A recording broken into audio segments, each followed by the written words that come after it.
Алпамыс батыр жыры, орындайтын Әшірмет ситара.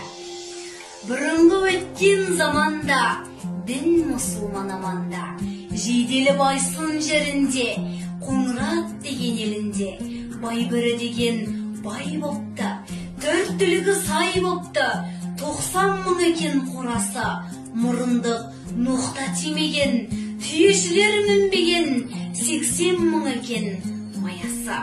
Шырқырап жатқан бір жылқы, есеп жоқ көп жылқы, жейделі байсын даласы.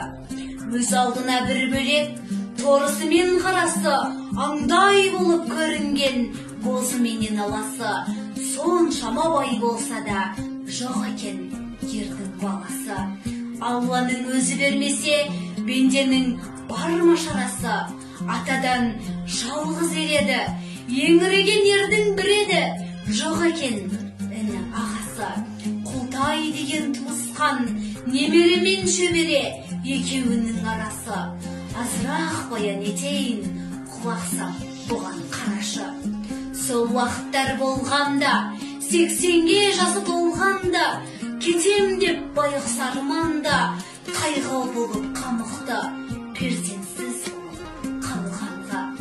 Құбылаға бас беріп, екі көзге жас беріп, Байбөрі хаққан алынды, алмадың құдай жанымды, бір баланың жоғынан ағайын шейін алынды. Айналайын атыңнан жаратқан жалғыз құдайым, бір баланың жоғынан зорлық